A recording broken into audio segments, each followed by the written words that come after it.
నమస్తే అండి అందరికీ వెల్కమ్ టు అవర్ ఛానల్ పొదరిల్లు బాయ్ ఐపీఎస్. మామిడికాయ పప్పు కమ్మగా రుచిగా రావాలంటే ఇలా చేసి చూడండి, చాలా టేస్టీగా ఉంటుంది. తప్పకుండా మీరు కూడా ట్రై చేసి ఎలా ఉందో కూడా నాకు కామెంట్ చేయండి. ఇక్కడ మామిడికాయ పప్పుకి కావాల్సినవన్నీ నేను ఇక్కడ పెట్టాను. కందిపప్పు, అలాగే పచ్చిమిర్చి, ఉల్లిపాయ, పసుపు, కారము, టమాటా ముక్కలు, అలాగే మామిడికాయ ముక్కలు. ముందుగా నేను ఇక్కడ 1/2 కప్పు వేయించిన కందిపప్పు తీసుకుంటున్నానండి. ఒకవేళ వేయించకపోతే మీరు ఒక 10 మినిట్స్ చిన్న మంట మీద ఫ్రై చేసుకొని ఈ విధంగా కడిగి పెట్టుకోవాలి. ఆ తర్వాత మామిడికాయని సన్నగా పల్చగా కట్ చేసుకొని టెంకతో పాటు వేసుకుంటున్నానండి. మీకు ఇష్టమైతే వేసుకోండి, లేదంటే టెంక తీసేసేయండి. అలాగే ఒక టమాటా ముక్కలు, అలాగే 4 పచ్చిమిర్చి, అలాగే 1 స్పూను కారము, అలాగే పసుపు, రుచికి సరిపడా సాల్ట్, అలాగే ఒక 1/2 కప్కి ఇక్కడ నేను 2 కప్పుల వాటర్ పోస్తున్నానండి. ఎందుకంటే మామిడికాయ పులుపు కాబట్టి కందిపప్పు త్వరగా ఉడకదు. ఆ తర్వాత 1 స్పూను ఆయిల్ కూడా వేసుకొని మూత పెట్టుకొని మీ కుక్కర్ ఎన్నైతే విజిల్స్ వస్తుందో పప్పు ఉడుకుతుందో అన్ని విజిల్స్ వరకు ఉడికించుకోవాలి. ఇక్కడ నాకు విజిల్స్ అయిపోయినాయండి.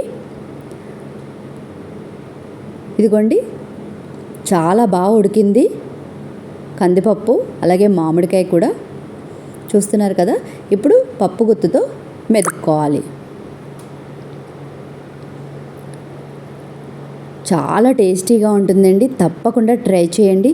ఇలా మామిడికాయ పప్పు చేస్తే చాలా రుచిగా ఉంటుంది. ఒక్కసారి తిన్నారంటే మళ్ళీ మళ్ళీ తినాలనిపించేంత రుచిగా ఉంటుందండి. చూస్తున్నారు కదా. దీన్ని ఇప్పుడు పక్క పొయ్యి మీదకి షిఫ్ట్ చేసి ఇప్పుడు పోపు పెట్టుకుందాం. పోపుకి గిన్నె పెట్టుకొని అందులోకి సరిపడా ఆయిల్ వేసుకొని, ఆయిల్ హీట్ అయిన తర్వాత 1 స్పూను ఆవాలు చిటపటలాడిన తర్వాత వెల్లుల్లిపాయలు, అలాగే 1 స్పూన్ జీలకర్ర, అలాగే మినప్పప్పు 1 స్పూను, అలాగే 4 ఎండుమిర్చి, అలాగే కరివేపాకు, ఇంగువ వేసుకొని ఫ్రై చేసుకోవాలి.